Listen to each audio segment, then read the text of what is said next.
Hello, friends. In this episode of Unsolved Disappearances, we're discussing something a little different. While the majority of missing person cases we cover involve our national parks or forests or wilderness recreation areas, we offer these following cases as proof that people can and do go missing anywhere at any time. And this is nothing new. It's been happening for decades. Join us as we discuss missing farmers. Charles Ashmore lived in the town of Troy in New York State, United States, with his wife, mother, and minor son, who was 16 years old, and his two adult daughters. Now, the family was very wealthy and respectable members of their community. Depending on who you ask, either in the year 1871 or 1872, the Ashmores moved from Troy, New York, to Richmond, Indiana. And 2 years later, Charles bought a farm in nearby Quincy, which he and his family settled on. Right next to their farmhouse, there was a creek, which brought the family their fresh, cold spring water, no matter what the season. Around 9 o'clock on this particular evening, the night of November 9th, 1878, while the family all sat by the fire after supper, either conversing or possibly reading a book as a family or some type of entertainment that happened in the late 1800s. Charles Ashmore Jr. got up from the fire, and for the family, he was going to fetch himself a bit of water from the creek. He grabbed a clean tin can from the kitchen and walked out of the house. After waiting a very long time for the younger Charles to return from the stream, the elder Charles, his father, took the oldest daughter Martha with him, little lantern, and went off in search of the young man. It was early November, and a light snow had fallen outside, and though it lent greatly to the temper cold both Martha and Charles Sr. felt right down to their very bones, it didn't deter them. It seemed the snow was a blessing in the skies, however, as in its light dusting all along the ground, it formed a path which showed the footprints of 16-year-old Charles Ashmore, Jr.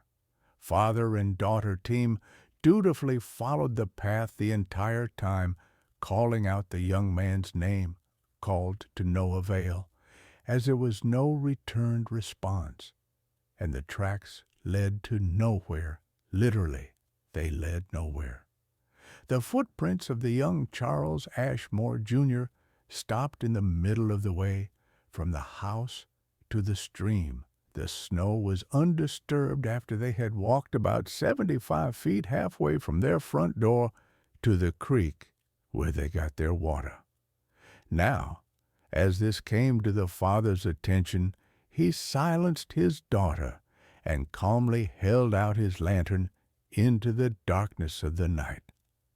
They decided to walk around the last few footprints in order, if nothing else, to preserve them for further investigation. They can only imagine the stars shining as bright as they can, only late at night, on a farm out in the middle of nowhere, full of fresh air and sky, dark as an abyss. They made their way around these footprints and then onto the creek. Now, as they approached the creek, it said that all the strength was immediately drained from young Martha Ashmore, and the same can be said for the air and her father's lungs when they chanced upon what they saw next. The creek was frozen over, and had been. For some time it was covered even by the fresh snow that was falling from the frigid cold skies above. There was no sign that the younger Ashmore male had been there. There was no evidence that anyone had been there, in fact. At least, not since the creek had frozen and the snow had started to fall. The next morning brought with it not only the warmth of the sun, but also more heartbreak to an already devastated mother and confused family. There had still been no sign or word from the family's only son hours later. It's like he was here one minute he went to get water, and then poof, gone. 4 days passed, and nothing had changed except the melting of the snow.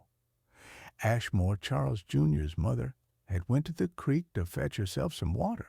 No one was around at that time to get it, for as they had been previously, she'd been hesitant to leave the house and go near where her son had gone missing today, though it was unavoidable if she wanted to drink.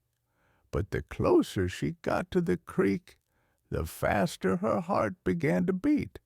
About halfway there, in fact, right around to the same area where the last footprints of her son were seen, even though they had been washed away by the elements of the melting snow.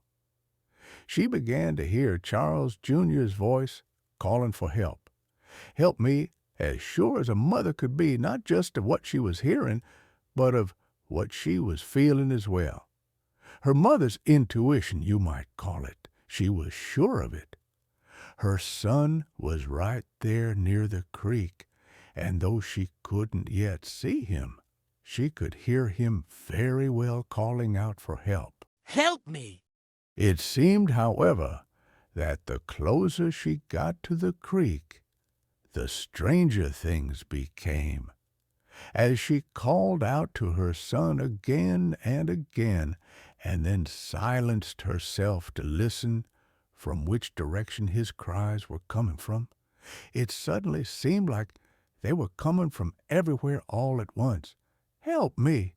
But somehow also from nowhere, as she still couldn't see him, not a single sign of him. Finally, the woman ran home as fast her legs could carry her, wait for her husband to get home so she could tell him what she heard. Now, she was obviously very confused and nervous. After all, she had just heard the voice of her son calling to her for help, yet couldn't figure out where the voice was coming from actually. Was he calling for help? Was he there at all? One question later on about what she'd heard and experienced, all of which was chalked up to a delirious woman. Unfortunately, a common diagnosis at the time. This was a mother who was so heartbroken over the loss of her only son and youngest child that she had gone momentarily mad, hallucinating that she had heard him calling to her. Now, this opinion was further backed up, at least by some, as when she was asked what she heard, she exclaimed that she wasn't sure of what her son was actually saying, other than that he was actually calling for. She had stated that his words were entirely clear. She heard them as though he were standing right next to her. Yet she also remembered not understanding what those words were strangely. Was something supernatural going on here? Now, in the next few months, with no discernible pattern, other members of the family would at random times hear the voice of young Charles Ashmore, Jr., calling out for help. Though the voice always seemed to be coming near the creek, where he had seemingly disappeared, the closer they got to the voice, the farther away it seemed to move, until by all appearances it blinked right out of existence. Again, this fell in line with what the mother claimed of experience. One thing each person in the family who heard the voice knew for absolute certain, however, is that the voice they were hearing was definitely that of the younger Ashmore. And again, no one was ever able to repeat what he had said. Though they claimed his voice was so clear, it was if he were standing right there. At the same time, it had still been too far away for them to understand the words. Even if he had been giving directions to his family wasn't able to comprehend them. Now, this sounds strange. The sounds of help calling from the creek went on intermittently through the rest of the winter and spring, and would seemingly pick a family member at random to experience this, and hear these words. Come summer, though, the calling voice seemed to come in further and further intervals, until finally, at the point of around about a year later, it stopped altogether. Charles Ashmore, Jr. was never seen or heard from again, and no one was ever able to say exactly what had happened to him. No one even had a reasonable idea as to who or what the culprit could have been.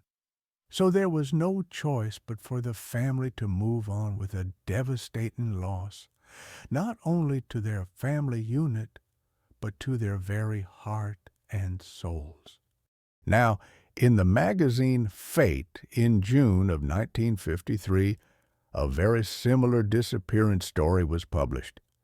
Depending on who you ask, you'll hear people swear to the truth of the legend, and still others will attest the story has been thoroughly debunked.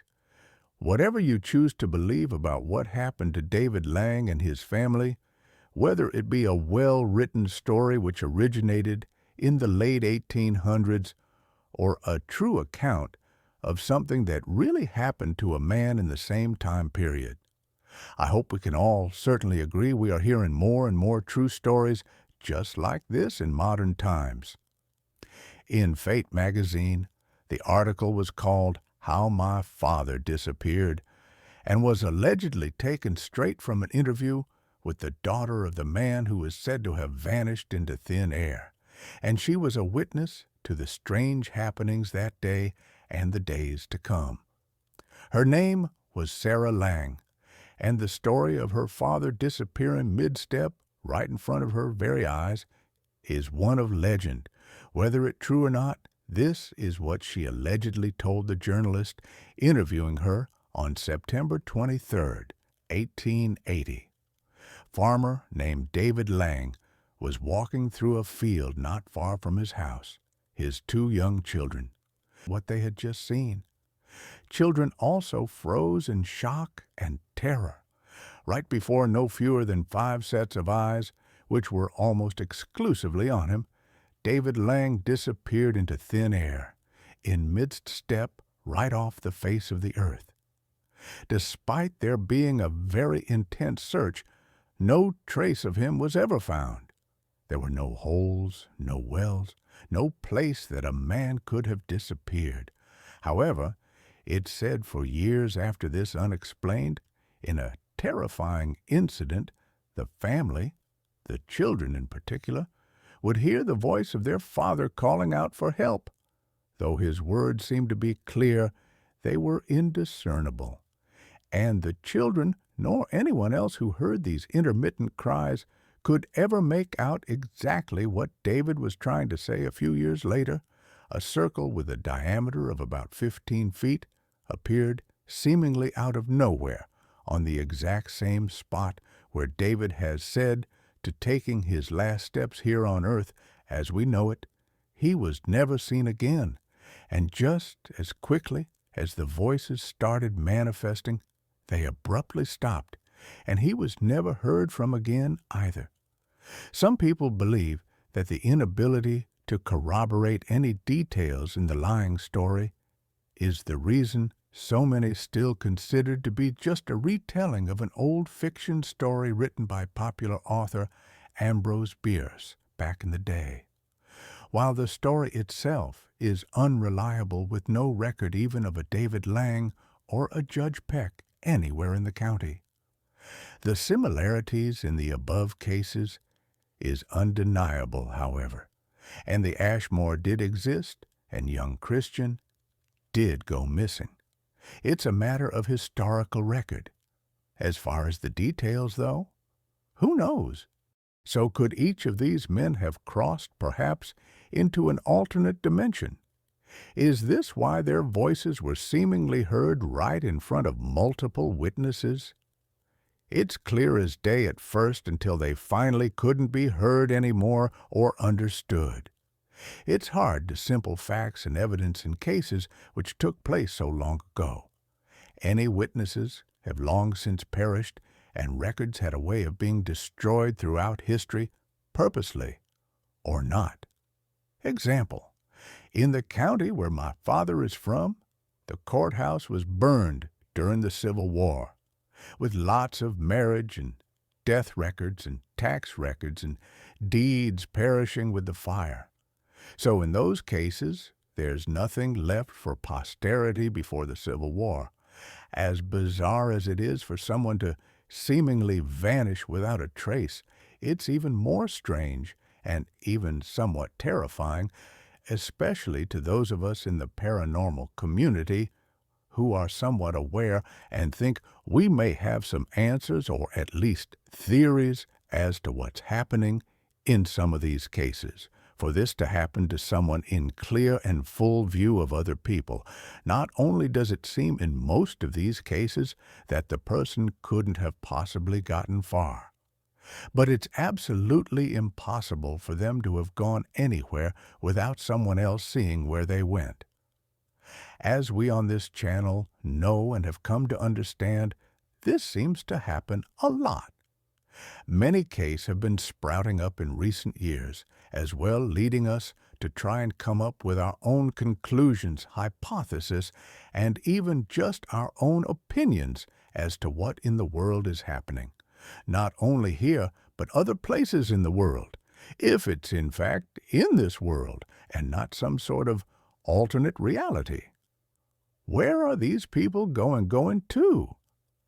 I'd like to close now with one of the earliest and most well-known accounts of what I like to call unconscious extinction. In the late 1760s, in a small English town named Shepton Mallet, there lived a man in his late 70s who, by all accounts, was crippled with an unknown disease. He was a retired farmer, and his name was Owen Parfitt. Owen was completely unable to get around without help, and usually this help was given to him by his elderly sister, who was also his primary caregiver. Now, this unnamed sister apparently was a very good caregiver, and seemed to all who knew her to love her brother very much, and who took much joy in caring for him.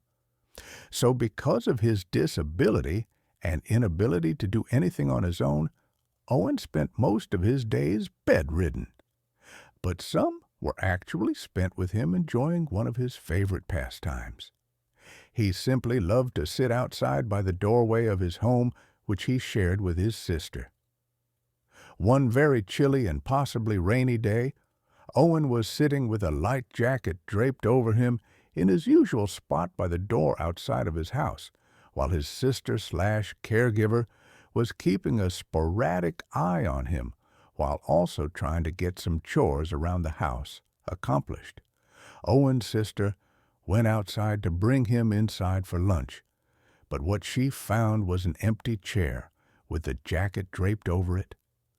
At first, Owen's sister thought perhaps a neighbor had happened by and saw Owen, who maybe asked to be brought in, and maybe she hadn't heard him calling her.